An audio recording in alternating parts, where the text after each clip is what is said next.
51645 that's been dropped at the Pocatello, Idaho drop yard by a driver. I haven't checked who, but it wasn't me.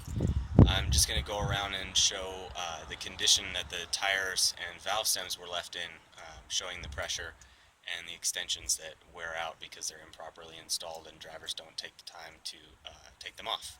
So we're going to start over here on the right rear corner.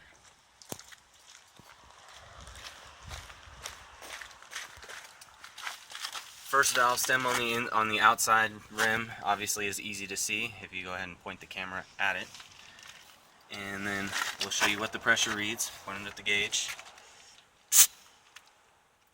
This tire is currently reading 90 psi. And then we have the inside one, if we can find the valve stem, which is kind of hard to see because it's up here in such a position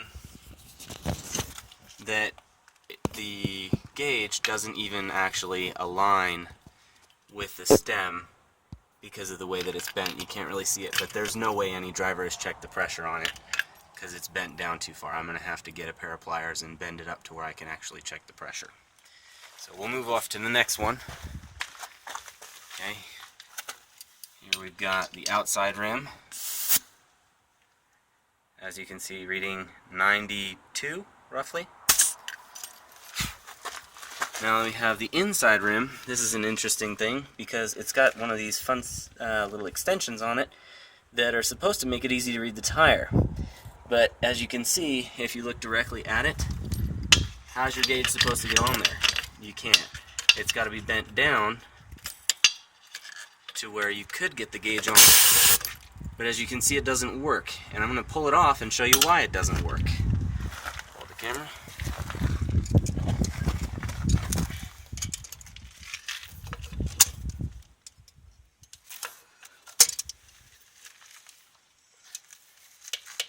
Now, I have to bend it down to where we can actually get to it the way you would want to put it on there. But if you look up close, you can see the end of the valve cap. I'll just unscrew it. There you go. There's a good view.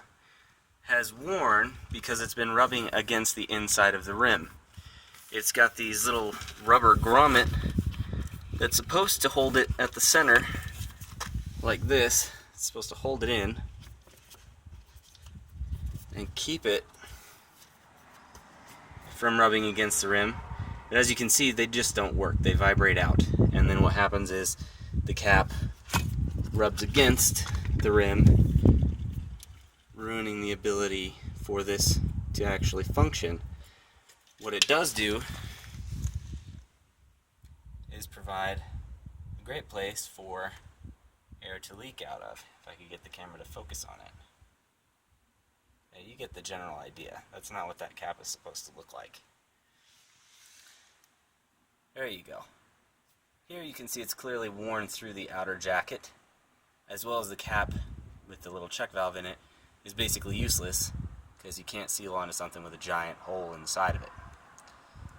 Now that's just the right 4 tires that we've checked. Let's run around and look at the other 4.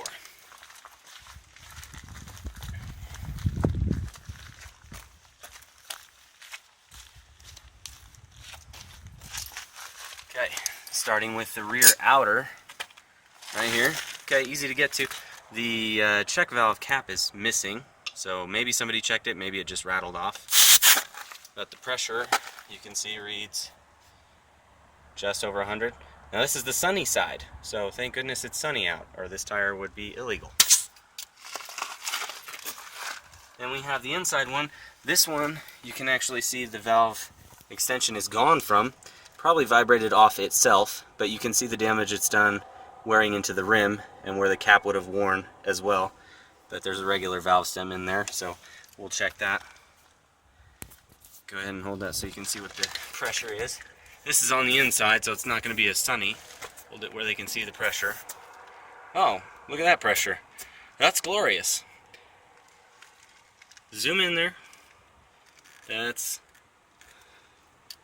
well, it's about 30 pounds. Keep in mind this is loaded with beer. So this is a fully loaded trailer that a driver dropped here in this condition. we have the outside, front left. Hold it where they can see the pressure when I pull the thing. Hey, well, that's 96.5 psi. So, still not great. And here we have another one of these awesome valve extensions at work. Can't see it super well, but you can definitely see that if you come up here, where you ought to be able to see the thing, it's wedged down against the rim, and you got to kind of bend it down to where you can actually get to read the pressure on it. And this one, well, I'll save you the trouble of wondering. It's worn out just like the other one, but we'll pull it off and I'll show it to you in the nice sunlight on this side. So again, it's impossible to check the pressure through these extensions once they've worn through like this, because there's holes in them, so there's no seal giving you a read of the pressure. So I pull this one off with its rubber grommet. You can see, again, up against the tire there, so it'll focus. There you go, worn clean through the side of that cap. This one hasn't made it all the way through the shaft yet, but given enough time, it would. So, useless. We'll go ahead and check the pressure on this one. Now that we actually can. This may be the first time the pressure on this tire has ever been checked. That one's gonna read... Did we get 100? Yeah, just barely 100. So we've got one tire on this entire trailer with legal pressure, thanks to driver laziness and the faulty design of these extensions that nobody's taken the time to remedy. Hopefully somebody will put this information to good use.